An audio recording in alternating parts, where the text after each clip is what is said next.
O podcast Pesadelos Reais apresenta A Sala dos Espelhos, conto de Frederick Brown para a revista Galaxy Science Fiction de dezembro de 1953. Pode ser uma decisão difícil de tomar, desistir da sua vida para poder vivê-la novamente.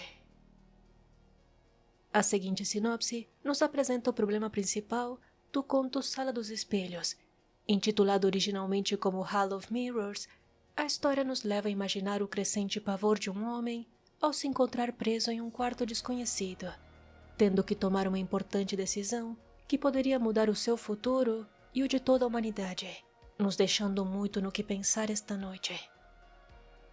Brown foi um escritor americano de ficção científica, fantasia e mistério, conhecido por seus contos curtos, caracterizados por seus enredos e finais surpreendentes. Ele também foi autor de Knock, uma história de terror considerada como a mais curta do mundo, contendo apenas 2 frases. A história foi escrita e publicada pela primeira vez na revista Thrilling Wonder Stories, em dezembro de 1948, e reimpressa em 1949 pela revista Best Science Fiction Stories. Em Knock, assim como a história que conheceremos hoje, e como você deve estar agora enquanto ouve este podcast, Brown descreveu: o último homem da Terra sentou-se sozinho em um quarto, quando bateram na porta.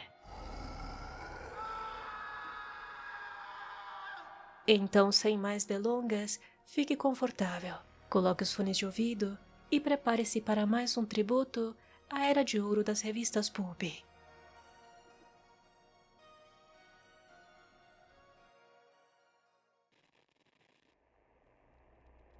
Por um instante, você pensa que cegueira temporária.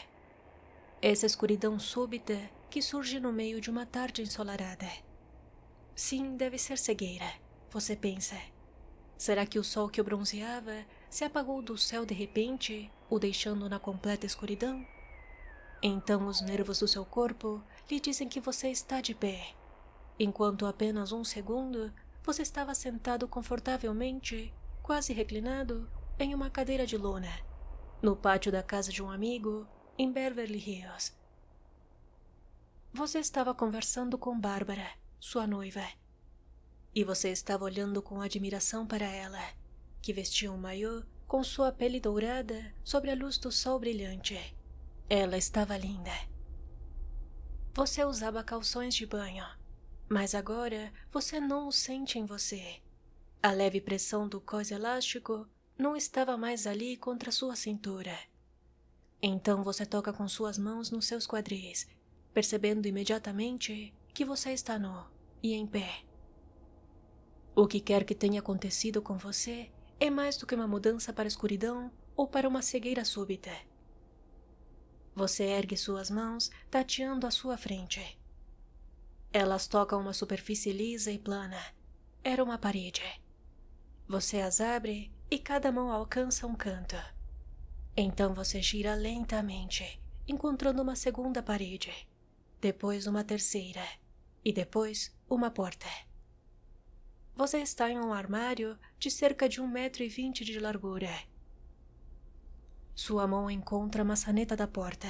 Ela gira e você empurra a porta para abrir. Há luz agora.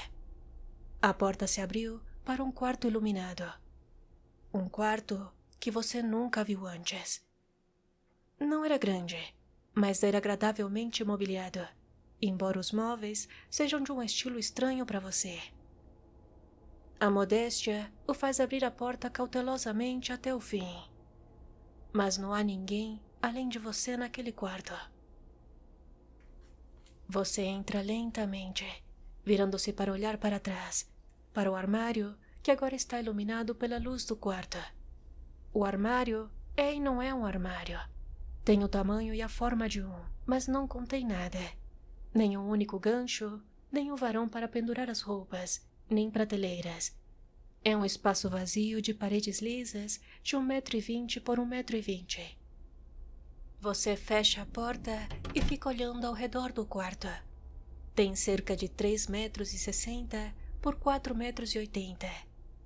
Há uma porta, mas está fechada e não há janelas. Você observa 5 móveis. 4 deles você reconhece mais ou menos. Um parece uma escrivaninha muito funcional. Um é obviamente uma cadeira, uma de aparência confortável. Também há uma mesa, embora seu tampo tenha vários níveis, em vez de apenas um só.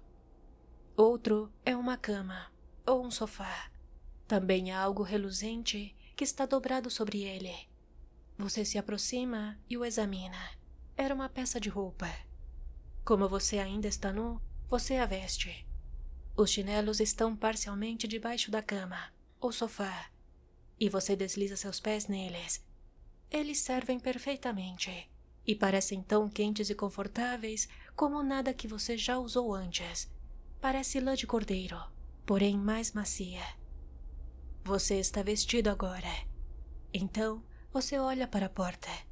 A única porta do quarto, exceto a do suposto armário de onde você saiu. Você caminha até a porta e, antes de pegar a maçaneta, você vê uma pequena placa datilografada, que está colada logo acima dela, onde pode-se ler. Esta porta tem uma trava de tempo, que está programada para abrir em 1 hora. Por razões que você logo entenderá, é melhor que você não saia deste quarto antes disso. Há uma carta para você na escrivaninha. Por favor, leia. O texto não está assinado. Então você olha para a escrivaninha e vê que há um envelope sobre ela. Mas você ainda não quer ver o conteúdo daquele envelope. O motivo? Você está assustado. Você percebeu algumas coisas estranhas sobre aquele quarto. Por exemplo, a suave iluminação que jaz sobre os objetos parece vir do nada. Não há uma iluminação indireta, porque o teto e as paredes não refletem de forma alguma. Não existe nenhuma iluminação assim de onde você veio. Mas o que você quer dizer com a frase de onde você veio? Então, você fecha os olhos e diz a si mesmo: Eu sou Norman Hastings. Sou professor associado de matemática na Universidade do Sul da Califórnia. Tenho 25 anos e este é o ano de 1954.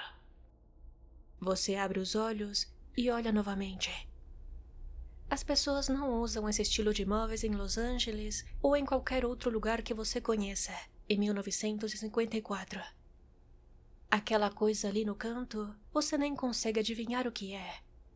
Assim como seu avô, na sua idade, poderia ter olhado para uma televisão. Então você olha para baixo, para si mesmo, para a roupa brilhante que encontrou esperando por você. E com o polegar e o indicador, você sente sua textura. Não é como nada que você já tocou antes. Eu sou Norman Hastings. Estamos em 1954. De repente, você precisa se lembrar. Você vai até a escrivaninha e pega o envelope que está sobre ela. Seu nome está datilografado do lado de fora. Suas mãos tremem um pouco enquanto você abre o envelope. Dentro dele há várias páginas, também datilografadas. O texto começa dizendo querido Norman. Então, rapidamente, você procura por uma assinatura no final da última página. Mas a carta não está assinada. Você volta e começa a ler novamente. Não tenha medo, não há nada a temer, mas muito o que explicar.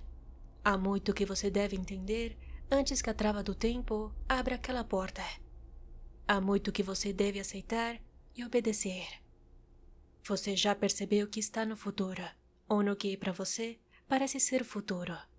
As roupas e o quarto devem ter deixado isso claro para você. Eu planejei detalhadamente para que o choque não fosse tão súbito. Para que você percebesse isso ao longo de vários minutos, em vez de ler aqui, e muito provavelmente desacreditar no que você leu. O armário de onde você acabou de sair é, como você já percebeu, uma máquina do tempo. Através dele, você entrou no mundo de 2004. A data é 7 de abril, exatamente 50 anos da última vez que você consegue se lembrar. Você não pode voltar. Eu fiz isso com você e pode me odiar por isso. Não sei. Isso cabe a você decidir. Mas não importa. O que realmente importa, e não apenas para você, é outra decisão que você deve tomar. Eu sou incapaz de tomá-la. Eu preferiria não lhe dizer ainda quem está escrevendo esta carta. Quando você terminar de ler, não precisarei lhe dizer quem sou. Você saberá. Mesmo que não esteja assinada, pois eu sabia que você procuraria primeiro por uma assinatura. Neste ano de 2004, tenho 75 anos de idade e estou estudando o tempo há 30 anos. Eu concluí a primeira máquina do tempo já construída e até agora, sua construção e até mesmo o fato dela existir é o meu maior segredo. Você acabou de participar do primeiro grande experimento. Será sua responsabilidade decidir se haverá mais experimentos, se ela será oferecida ao mundo, ou se deve ser destruída e nunca mais usada. Assim, você terminou de ler a primeira página. E por um momento, você levanta os olhos, hesitante em virar a próxima página. Você já suspeita do que está por ver. Então você vira a página e continua a ler. Eu construí a primeira máquina do tempo há uma semana. Meus cálculos me disseram que ela funcionaria, mas não como funcionaria. Eu esperava que ela enviasse um objeto de volta no tempo, fisicamente inalterado e intacto, pois a máquina funciona apenas para trás no tempo, não para frente. Mas meu primeiro experimento me mostrou meu erro. Coloquei um cubo de metal em uma versão menor da máquina de qual você acabou de sair e configurei a máquina para voltar 10 anos no tempo. Então eu apertei o interruptor e abri a porta, esperando que o cubo tivesse desaparecido. Mas em vez disso, descobri que ele tinha se desintegrado e só restava uma pilha de pó. Após isso, coloquei outro cubo e enviei 2 anos para trás. O segundo cubo voltou inalterado, exceto pelo fato de ser mais novo e brilhante. Isso me deu a resposta. Eu esperava que os cubos voltassem no tempo, e eles voltaram, mas não no sentido que eu esperava. Esses cubos de metal haviam sido fabricados há cerca de 3 anos. Eu havia enviado o primeiro cubo de volta anos antes dele existir, em sua forma fabricada, pois 10 anos atrás ele era minério. Então a máquina o devolveu a esse estado. Está vendo como nossas teorias anteriores de viagem no tempo estavam erradas? Esperávamos poder entrar em uma máquina do tempo em, digamos, 2004, ajustá-la para 50 anos atrás e sair no ano de 1954. Mas não é assim como funciona. A máquina não se move no tempo. Somente o que estiver dentro da máquina é afetado. E apenas em relação a si mesma e não ao resto do universo. Confirmei isso com cobaias, enviando uma com 6 semanas de idade para 5 semanas atrás, e ela saiu de lá um bebê. Não preciso descrever aqui todos os meus experimentos. Você encontrará um registro deles na escrivaninha e poderá estudá-los mais tarde. Você entende agora o que aconteceu com você, Norman? Então você começa a entender e começa a suar. Aquele que escreveu a carta que você está lendo agora é você mesmo, com 75 anos de idade, neste ano de 2004. Você é aquele homem de 75 anos com o corpo de volta ao que era 50 anos atrás, com todas as lembranças de 50 anos de vida apagadas. Você inventou a máquina do tempo e, antes de usá-la consigo mesmo, preparou tudo isso para ajudá-lo a se orientar, escrevendo para si mesmo a carta que está lendo agora. Mas se esses 50 anos se foram para você, o que quer dizer de todos os seus amigos, daqueles que você amava, e seus pais, e a garota com que você vai ou ia se casar? Então, você continua lendo. Sim, você vai querer saber o que aconteceu. A mamãe morreu em 1963. Papai, em 1968. Você se casou com Bárbara em 1956. Lamento informar que ela morreu apenas 3 anos depois, em um acidente de avião. Você tem um filho. Ele ainda vive. Seu nome é Walter. Ele tem agora 46 anos e é contador em Kansas City. Lágrimas caem em seus olhos e por um momento você não consegue mais ler. Bárbara está morta. Morta há 45 anos.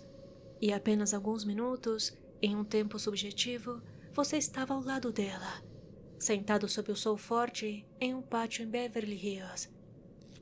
Você se força a ler novamente. Mas voltando à descoberta, você começa a ver algumas das suas implicações. Você precisará de tempo para pensar e ver todas elas. A máquina não permite a viagem no tempo como pensávamos, mas nos dá um tipo de imortalidade. Uma imortalidade do tipo que nos proporcionei temporariamente. Isso é bom? Vale a pena perder a memória de 50 anos de vida para que seu corpo volte a ser relativamente jovem? A única maneira de descobrir é tentar, assim que eu terminar de escrever isto e fazer os meus preparativos. Você saberá a resposta. Mas antes de decidir, lembre-se que há um outro problema, mais importante do que o psicológico. Me refiro à superpopulação.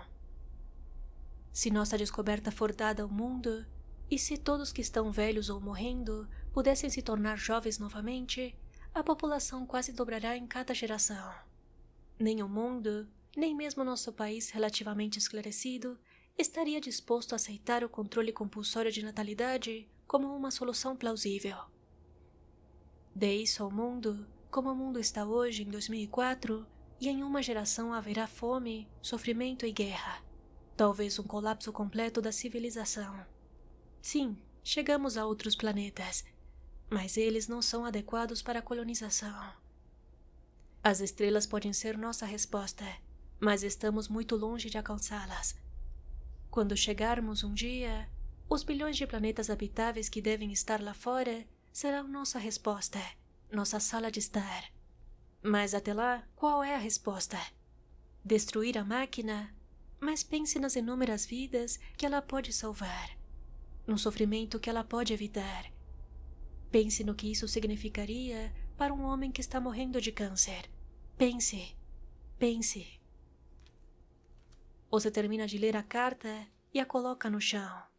Você pensa em Bárbara, morta há 45 anos, e no fato de você ter sido casado com ela por 3 anos, e que esses anos estão completamente perdidos para você. 50 anos perdidos. Você condena o velho de 75 anos que você se tornou, e que fez isso com você, que lhe deu essa decisão para tomar. Amargamente, você sabe qual deve ser a sua decisão. Você acha que ele também sabia e percebe que poderia seguramente deixá-la em suas mãos. Droga, ele deveria saber. A máquina é valiosa demais para destruir e perigosa demais para se entregar. A outra resposta é dolorosamente óbvia. Você deve ser o guardião dessa descoberta e mantê-la em segredo, até que seja seguro entregá-la ao mundo. Quando a humanidade tenha se expandido para as estrelas e tenha novos mundos para povoar, ou até que, mesmo sem isso, tenha atingido um estado de civilização em que possa evitar a superpopulação relacionada aos nascimentos de acordo com o número de mortes acidentais ou voluntárias. Se alguma dessas coisas acontecerem em 50 anos, e será que isso poderia acontecer tão cedo? Então, somente aí, novamente aos 75 anos, estará escrevendo outra carta como esta. Estará passando por outra experiência semelhante à que está passando agora, e tomando a mesma decisão, é claro. Por que não? Você será a mesma pessoa novamente, repetidas vezes para preservar esse segredo, até que a humanidade esteja pronta para ele. Quantas vezes você se sentará novamente em uma mesa como esta, com os mesmos pensamentos que você está tendo agora, sentindo a dor que está sentindo agora? De repente, você ouve um clique na porta e sabe que a trava do tempo se abriu. Que agora você está livre para sair desta sala, livre para começar uma nova vida, no lugar da qual você já viveu e perdeu. Mas agora você não tem pressa de atravessar aquela porta. Você se senta ali, olhando cegamente para frente, vendo em sua mente à vista de um conjunto de espelhos voltados para a frente, como os de uma barbearia antiquada, refletindo a mesma cena repetidamente e diminuindo na distância. Por um instante, você pensa que cegueira temporária. Essa escuridão súbita que surge no meio de uma tarde ensolarada. O que você faria? Pense. Pense. Muito obrigada a todos que ficaram até o final deste episódio. E como sempre, se você gostou da história de hoje, deixe seu like ou 5 estrelas, dependendo da plataforma onde estiver me ouvindo. Isso me ajudaria muito a seguir trazendo episódios como este. E se quiser ir além e apoiar este projeto, considere ser um apoiador. Procure o podcast Pesadelos Reais no Apoia-se e me siga no Instagram, no @podcast Pesadelos Reais. Muito obrigada por ouvir até aqui e até o próximo episódio.